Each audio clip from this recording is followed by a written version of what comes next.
అంటే Valentine's day ఇప్పుడు BRS party ఉన్న కాంగ్రెస్ పార్టీ కలిసి సెలబ్రేషన్ చేసుకోండి అని కూడా కేంద్ర మంత్రి బండి సంజయ్ అన్నారు. ఎట్లా చూస్తారు దీన్ని? అదే వాలంటీర్ నీ కొరకు చచ్చింది అక్కడ బీఆర్ఎస్ ఎందుకు రాలే, కేసీఆర్ కేటీఆర్ హరీష్ రావు ఎందుకు రాలే కరీంనగర్లో? కరీంనగర్ ఉద్యమ కేంద్రం కదా, మరి కరీంనగర్లో జరిగే ఎన్నికల్లో ఎందుకు రాలేదో వాళ్ళని అడుగు, నిజామాబాద్లో ఎందుకు రాలేదో వాళ్ళని అడుగు. అంటే అధికారంలో ఉండి అధికారాన్ని దుర్వినియోగం చేసిరని కూడా ప్రధాన ఆరోపణ వస్తూ ఉంది.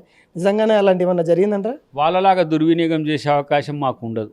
ఎందుకంటే మా అధిష్టానం మా పట్ల నిరంతరం చూస్తుంటుంది కాబట్టి డెఫినెట్గా అధిష్టానం నిర్ణయం మేరకు ఉంటాం కాబట్టి మీలాగా ఇష్టం వచ్చినట్టుగా వివరించడానికి మాకు ఆ స్వేచ్ఛ ఉండదు. మాకు కూడా దాదాపుగా 30% ఓటింగ్ శాతం వచ్చింది. బీఆర్ఎస్ కూడా ఎక్కడ ఓడిపోలేదు, ప్రజలు మా వైపే ఉన్నారు, కాకుండా అధికారంలో ఉన్నారు కాబట్టి వాళ్ళకి కొద్దిగా ఎక్కువ వచ్చింది అనే విధంగా చెప్తా ఉన్నారు. నిజంగా అంత శాతం బీఆర్ఎస్కి వచ్చిందంటారా?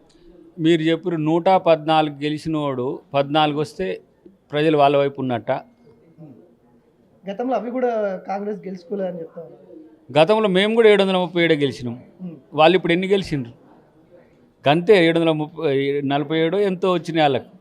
రమారమి అంతే. మా వాళ్ళు అందరినీ తీసుకొని కన్ని గెలిచిండ్రు. ఇంకా వాళ్ళు మేము నిజాయితీగా స్వచ్ఛందంగా మా వాళ్ళతో గెలిచిన వాళ్ళతోనే మేము పురపాలికల్లో కానీ నగరపాలికల్లో కానీ మేము అక్కడ స్థానిక ప్రభుత్వాలను ఏర్పాటు చేయబోతున్నాం.